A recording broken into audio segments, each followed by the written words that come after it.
Hi, everyone. Thank you so much for joining the Wine Access Experience on Facebook. I'm so excited to see you here. I'm very excited to be back tonight. My name is Vanessa Conlin. I'm the head of wine for Wine Access, and we'll give people just a couple minutes to join. But I am joined here already with Maayan Koschitzky, who is not only one of the most talented winemakers around, but also just a personal friend and someone that I'm collaborating with on a project that into. But so very excited to be here tonight. And for anyone who would like to pose a question, please use the chat box. I will answer questions or pose as many questions as I can during the next 30 minutes or so. So please make this interactive. We really want to hear what you want to talk about. So anyway, without further ado, again, thanks for joining the Wine Access Experience on Facebook. I'm here with Maayan Koschitzky, who is the proprietor and winemaker of Pelle wines. I have 2 wines here from Pelle, and also the director of winemaking for Atelier Melka. So Maayan, thank you so much for joining us. Thanks for having me. So Maayan, we go back, I mean, quite a few years now, because I think I met you first when I was working for Donna Estates. But what I'd love for you to kind of tell people about is, like, you had a whole, you have a long history before even coming to Napa Valley, not all of which was winemaking. So do you mind giving us just a sneak peek into your background? No, absolutely. I mean, I feel like I lived a few lives already, and I'm only 40. But I was lucky enough to move here in 2011. But before that, I'm originally from Israel. I get away as a French, working for a French, and with my funny accent. Usually, people assume I'm from France as well. But I'm the Israeli around, and that's how I'm known now. I started in wine. I left after the army. I studied mechanical engineering, and from here to there, I switched to wine in '04 and started to work in Israel in the Judean Hills in the kosher winery as an intern. Fell in love with the wine and never looked back, and did my master's in studying viticulture, agriculture. I was actually practicing and training judo for many years, so I was teaching judo, paying my bills, and making wine for fun and working for a winery, and until I really got into a full-time position and was able to really switch just for wine, and my whole life was around wine. Then I worked from 2007 to 2010. I worked for a winery called Margalit Winery, which the owner is a very famous, I guess, in the wine industry, that wrote pretty serious books about wine and wine chemistry, Professor Margalit. And then learning more about the United States, I always had a dream. Because I started a little later in wine, I never had a chance to travel and work harvests like the young interns around, and which I'm always jealous that they have the ability to travel the world and work in many places. I decided I really want to change and go to another place to learn more. My wife and I looked in a few places, but we decided to move to the United States, and so I landed here in June 2011.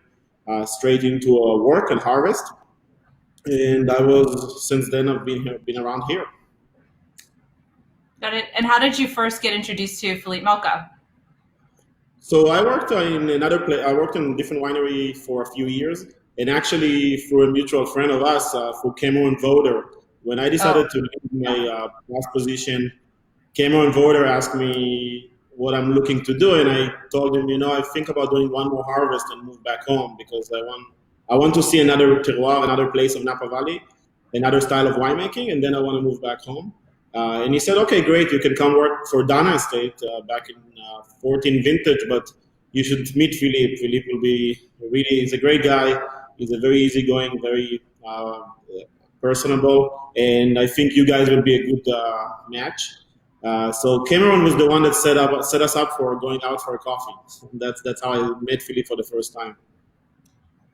Well, I think you described him really well, because he is very easygoing. I remember, I moved to Napa in 2010, and And then I think I started with Donna, gosh, maybe 2013, I think. But anyway, I had, obviously he has an incredible reputation. And I just sort of pictured this like very stuffy, buttoned up kind of snotty Frenchman. And then he like shows up at Donna with like, I think he had a 6-pack of beer or something. Maybe I made that part up. I don't know. But anyway, he was just very relaxed. It was like not at all what I expected. His hair was kind of, I think he'd been surfing. His hair was like going that way. Anyway. Super laid back, but I think that's something that the two of you have in common, because one of the things that I really admire about you is you're so incredibly talented. I mean, I love talking with you. I learned so much. I love hearing you talk technically, but like you're very, down to earth as a winemaker and very humble. And I have a sort of a question about that, which is I've sort of always asserted, I don't know if this is true, I'd like your opinion, that you can almost tell the personality of the winemaker like in the glass by the wines that they make. So I guess the question is, and I'm not even talking necessarily technical skills at all, but like you as a person, how much of that do you think we can experience as consumers by the wines that you make? I think it's a great comment, and I think we always go back to the conversation, because it seems like winemakers became the star of the show instead of the wine or the vineyard, right? Yeah. But and maybe that's kind of the era we're living with, the star quality, and chefs, sommeliers, winemakers are all becoming the face, the brand, and people talking about them. But I agree with you. I think we as winemakers, and I am the last one to say that the winemaker makes the wine. I think it's coming the opposite from the vineyards, but I think the winemaker has his impact and has his signature and the style he wants to achieve. And his impact is on the farming, his impact on his picking decision, and his impact of how he's crafting the wine. And I totally agree with you. I think there is somewhat, you can taste the personality of the winemakers in the wine. And you can see how they mature as well, because I feel like tasting wines from Atelier Melka or Aaron Todd, I feel like they've been changing with the years since I moved here anyway. Going from a bigger style, richer style, to a little fresher style in some cases. And I feel like that's part of the process that they've been going with themselves more than anything else. Less with the vineyard or less with the clients even. It's really, they are drinking wine every day, and they slowly, we're all getting older, and sometimes the wine is becoming heavier, and you adjust your palate to what you like. And I feel like that's definitely impacting you as a winemaker. Yeah. So speaking of, you mentioned vineyards, I'm curious, because is there one thing that you walk into a vineyard and you just know it's a great site, or does it take you time to kind of get to know it? I think we do have a feeling, right? You walk into a vineyard and you get that feeling that you're dealing with a great terroir, great place. But it's a combination of so many things. I mean, the word terroir has been used so many times in so many different terms, but it means so much between the soil, nature, the farmer, the winemaker. And I feel like, yes, you can feel if the vineyard is balanced and there is something that really tells you if there is a good feeling and you can make a great wine out of it. And I think that's something that Philippe is very well known for, and he puts a lot of his artistic into his knowledge and into his farming. For me, there is definitely that, but there is also, we're lucky enough now that the industry in California matured enough to see some history on almost every site. So yes, when we're developing new sites and thinking about the architecture, definitely we're taking a gamble in some cases, and we're adjusting mistakes in the past, but we're also following some trends that might be a mistake in the future. So time will tell, but I think there is something to it. You walk into a site, I love old vines. I feel like they're telling the best story, but there is some sites, working with some of the great terroirs of Napa, you walk around and you just know that this is going to make great wines. You just need to capture it and not fuck it up, pretty much. So I've been so excited to talk to you. I forgot to pour wine. So I thank you for dropping off. So as you can see at home, this is not labeled. This is what we call a shiner. So no label on it yet, but feel very privileged to try this, because this is the 2018 vintage of the La Pelle Sauvignon Blanc. Right. So yeah. So Lapel Wines. My main work in my life is Atelier Melka, and I'm the director of winemaking, working with Philippe day to day. And I started Lapel Wines back in 16 with Silverado Farming Company, which is owned by Pete Richmond and Miguel Luna, and they're really involved in the community, farming great vineyards and working with great clients around. And we had a simple goal of making really honest wines that we love, wine that tells the story of the sites, to be the closest we can be to a state. So we farm the vineyards, we make the wine, and the Sauvignon Blanc that we are trying, the 17 was sold out, the 18 is going to be released in August. That's why it was not labeled yet, because it was laying down for a few months. But the Sauvignon Blanc is a 100% clone one from fairly old vines for California. They're 1981, and they are from Saint Helena. And it's a site that we're farming dry farmed organic. And the idea behind the wine is making something very, very fresh, high acid, but also very textural with a lot of tension. The wine is about 11.5% alcohol, about 3.05 pH with about 9 grams of acid, but was aged for almost 20 months in barrels. Only is with bétonnage for the first year, and after that it was just resting. It was never racked, sulfured once in his whole life, and moved to tank and bottle. That makes sense, because it does have this, like, it's just this beautiful, just refreshing acidity, but there's a beautiful also like creamy silkiness on the palate as well, and the sort of two textures just marry beautifully. So wow, that's an exciting wine. Thank you for sharing it with me. Yeah, of course. I love the wine. I feel like this is my third, well, we're already in 2020, but my third vintage, my third release for the Sauvignon Blanc. And I can tell that finally we nailed down the style we want to make it. There is the salinity and the saltiness and this kind of ocean feel to the wine, and the mineral, we call it minerality, I guess. And it is just, but it's also juicy. There's about 30% new oak. We're using different shapes of cigar barrels and regular barrels to have a little bit more lees contact on the wine itself. And I think it's beautiful. I mean, it's so balanced. I serve it usually in a fridge, not even a wine fridge temperature, because I feel like if it's too cold, you're masking a lot of the flavors. And around the 65, it's more expressive. It brings a lot of these lemon, citrusy notes with some nice tropical notes, and the oak is really balanced into the wine. It's beautiful. Thank you. This is going to be very refreshing for the rest of the evening.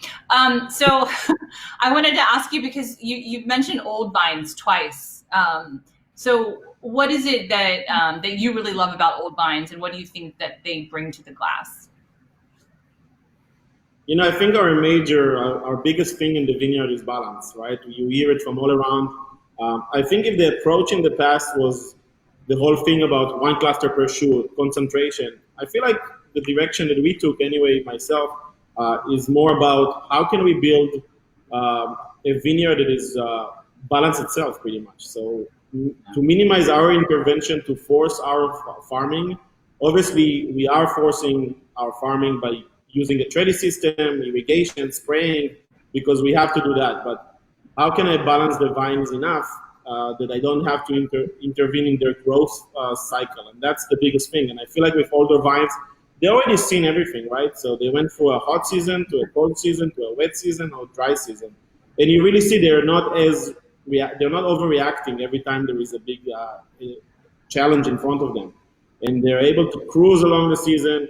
And, you know, this Sauvignon Blanc, for example, we've been picking that plus minus 5 days in the last 4 years, which is pretty interesting. There was such a different vintages, every vintage, with rainfall, heat, growing degree days. But the vine is keeping the same cycle, and it's every year, August 17th to August 23rd or 22nd, we're going to pick it.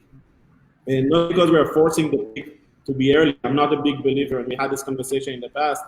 I'm not a big believer to force the pick just based on the sugar level and the alcohol level, but I'm all about finding the balance, and when the grape is ripe and ready, and I can achieve it was what I'm looking for as a winemaker. So, you know, there's a lot of projects that rest on your shoulders. How do you find the confidence to sort of, you know, take the helm of so many of these, you know, frankly, important wineries in Napa? Does that ever feel kind of overwhelming? I feel like joining Philippe and, like you said, stay humble and stay focused on what's really important, which is always the wine. And I think Philippe's motto and Philippe's message is always, we are making wine first. It doesn't matter anything else we're dealing with and clients needs anything else. The first priority is always the winemaking and the wine and the best wine we can make. And I feel like he's been doing it for 25 years. This year, Atelier Melka is celebrating 25 years actually, which is pretty amazing. And Philippe put a pretty simple goal for the company, which was he wants to build a consulting company and not a consulting winemaker. And for him, it was about building a team of winemakers. And I feel like that's where our confidence comes from. We are working in a team. We have 6 winemakers. All of them are Davis grads. They all had experience before, and they came to join us to learn from what we do, but also to bring their knowledge and help us and connect us to what they like to drink. And I feel like this collaboration, especially with estates, working with estate winemakers and bringing our opinion and our diversity into their world, really works well. And we're lucky to work with great projects and making some amazing wines. But you're very familiar with our lineup. If you taste the Atelier Melka portfolio, each wine tastes so different, and that's what I love the most for me. We are really crafting a wine for the project and for the people and for the vineyard, and not the opposite. And I feel like that's worked really well. And Philippe has been doing it for a long, long time, and you can really taste in his wines. So, how much of working with those different projects is managing the personalities versus managing the winemaking? Yeah, it depends who's listening, but it's just you and me. We're just us. The safe space. Everyone has that. I mean, I can say it about myself as well. I have my own wine brand. I have my goals. I want to achieve something. I'm proud of my product, but I'm always nervous about it. And I think that there is a lot of that. And I feel like in the last few years, we developed a lot of knowledge on the business side as well. And we can really help the clients with business plans. And we are building 2 wineries right now. So really working with architects to build wineries, planting a vineyard, or just talk about 2020 COVID-19 and see what will be the best strategy moving forward, looking at the markets, talking with distributors, and be connected to the industry. And I feel like that's the wealth of knowledge we bring into our family, into Atelier Melka. It's really unique. I think that's how I feel anyway. Yeah. So I'm going to pour the 2017 Pelle Cabernet Sauvignon. So this is a Napa Valley AVA. So what excites you more, or how do you approach winemaking differently when you're making Napa Valley AVA versus a single AVA? So the Napa Valley for us, so when we started to work with Pelle Wines, we had a very simple goal. We wanted to farm our own vineyards, make our own wines, and we wanted to we love the wines from the 90s, Pete, me, Miguel. I feel like they're powerful. They have the elegancy of Napa with the sweet tannin, but they also carry some nice acidity, some nice tension and structure. And that was our goal. So we looked into sites and vineyards that we feel like can support the winemaking. So the Napa Valley for us, that's our introduction for the brand. This is a blend of 6 different vineyards that we work with, from Coombsville to St. Helena. Some of them we own, all of them we farm, and we have the blocks that we farm for Pelle Wines with our protocols, which are a little different because we are trying to pick a little earlier. So what we do, we adjust the farming so we're able to pick earlier and not just forcing the pick. And by doing that, are we keeping the alcohol levels in the low 14 range with a really nice, fresher acidity, but great structure. And I mean, it's a Napa Valley wine, no doubt. There's a nice sweetness. There's a lot of layers to the wine, but it's got complexity. And it's really, for me, the goal is to capture the vintage. So when you and I taste in 10 years and we taste all the wines next to each other, we can really tell a story of each vintage. That's the goal of this wine. Yeah, absolutely. I mean, you can tell, I mean, it's Napa. It's got this beautiful California, bottled sunshine that we have here, but it also has a beautiful classicism as well. I mean, it's very elegant. It's very balanced. And it really, to me, tastes like a wine that will stand the test of time. I think so, and I hope so. But I feel like if you're looking at the chemistry and the backbone of the wine, It's got everything to age, but it's also very approachable wine. It's really, this is 2017. We released that in August of 2019, and this was sold out. And we're gonna release the 18 in August. And the wine is really fun. The retail is 75 retail, and the idea behind it's not easy to make this kind of wine at 75 bucks retail, but we are really putting a lot of effort to keep the price there. So it's really a great introduction for Napa Valley. It's about 50% new oak and aged for about 18 months. And we treat it like a very premium wine. We just wanted to capture the vintage and create this blend, and that's what we're doing with this label. Yeah, it's delicious. Thank you. So I have sort of another question about just about winemaking and vineyards, but and technology and sort of, you know, you used the word before, like how we're sort of learning from the past and correcting mistakes from the past. Or so if you had to choose, you know, sort of innovation in the vineyard versus innovation in the winery, which do you think is advancing faster, and which do you think is the most important for wine quality these days? You know, it's funny because I feel like, yes, we are innovative and we're bringing a lot of technology, but we're also actually going back in time for the old school farming in a way, going back to California sprawl, using the canopy better to create shade on the grapes and let the vines have a bigger surface, a bigger canopy, and let them grow a little more than we used to do, like the classic VSP, the vertical shoot positioning. But I think technology is playing a role in both sides. I think for us, if we just want to make wine in a perfect season, we almost don't need any technology. The technology comes into play when we really have to deal with problems and correct them, or when we have to do extreme measures because there was some issues in the vintage or the growing season was not perfect, and we're trying to maximize what we can get from the grapes. So the winery tools, yes, they're playing a big role. I feel like we are very advanced in that. Sanitation, the way we extract, we have good tools to extract, but I don't think that, I think you can make great wine without those tools. In the vineyard, I think it's almost the same, right? The main technology that we are playing with right now, usually related to irrigation, because we're trying to think about Mother Nature, think about the challenges in the climate change. And the goal is to be able to keep farming those vineyards and try not to change varieties to adjust to the heat. Maybe one day we will have to use different varieties that can handle the heat better. But if we can use technology and use some more knowledge to train the vine to deal better with the heat, to be more efficient on our irrigations, to design the architecture of the vineyard better, we will probably be able to handle better the heat waves like we're having today. I mean, you know, we're just in the middle of flowering, and this is a big heat wave this week. We're 100 degrees every day for 5 days in a row. For May, this is pretty extreme. Mm-hmm. So we sort of teased out on Instagram that we have a project that we're working on. I think I'm still not allowed to say the name, but I'm very excited about it. I can't think of anyone I would rather be collaborating with. It's really all you. I just stand back and watch the magic happen.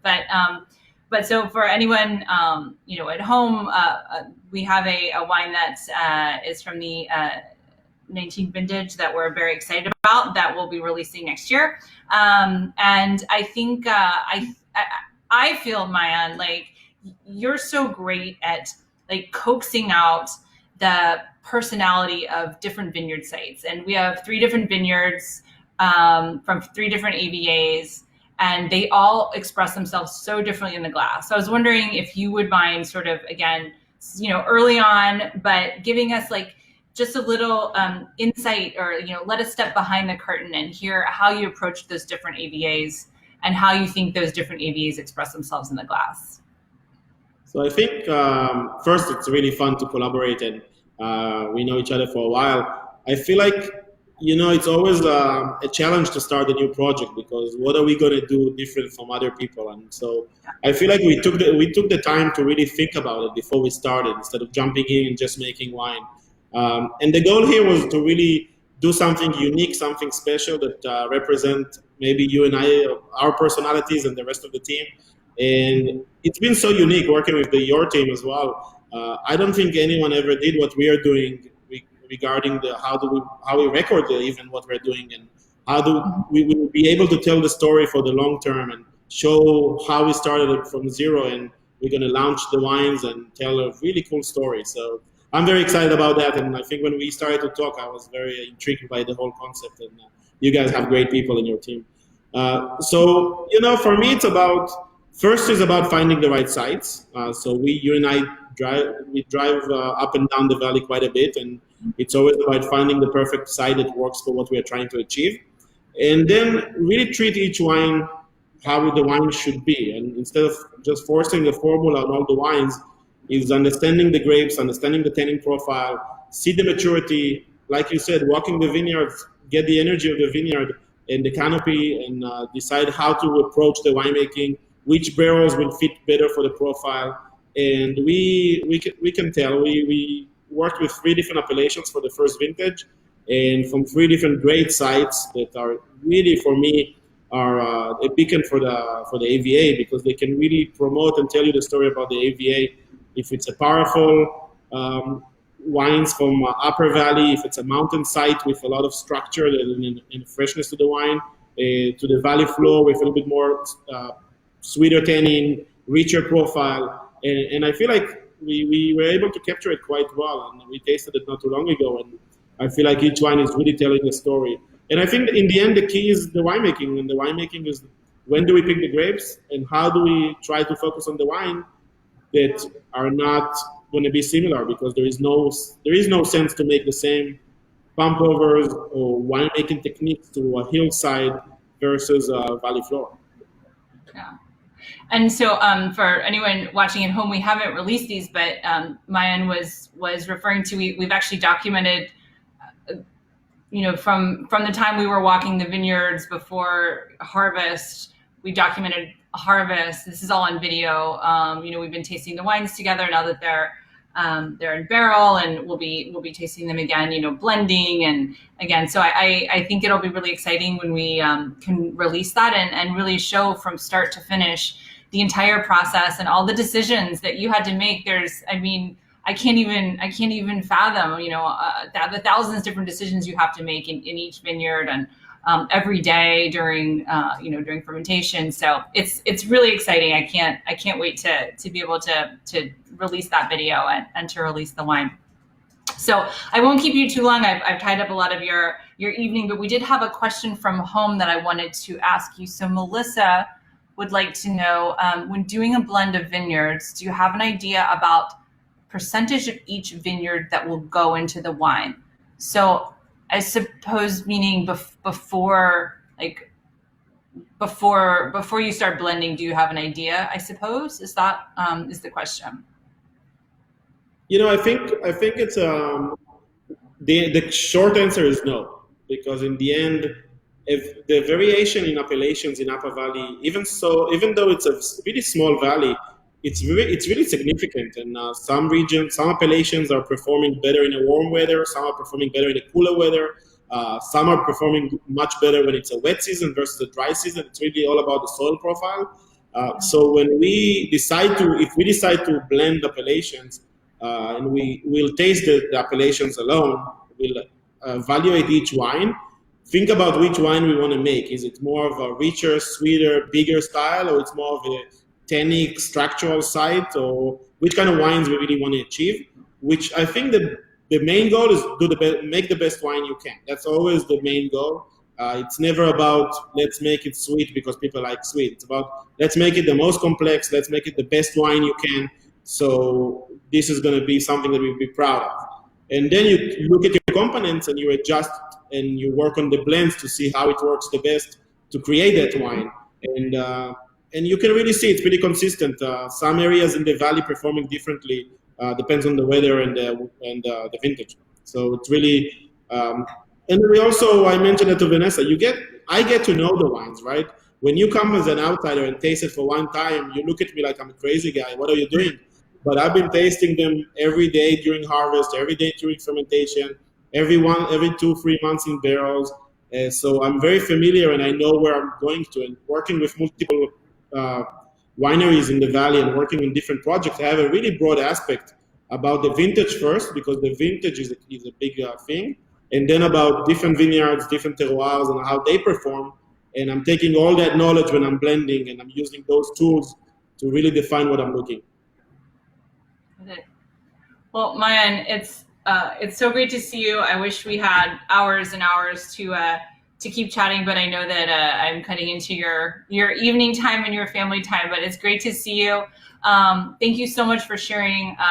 Again, it's a Shiner, but the 18 Lapel Sauvignon Blanc, and then the 2017 vintage of the Lapel Cabernet Sauvignon Napa Valley, and more to come about our project together. So thank you everyone at home also for watching the Wine Access Experience on Facebook. We love seeing you here. So we'll see you again soon. Thanks again for your viewership and your support. And Maayan, thank you so much. As always, you're not only a wealth of knowledge, but it's just a joy to catch up with you. So thank you so much. Thank you so much. It was always fun. All right, Maayan, take care. We'll talk soon. Bye, everyone.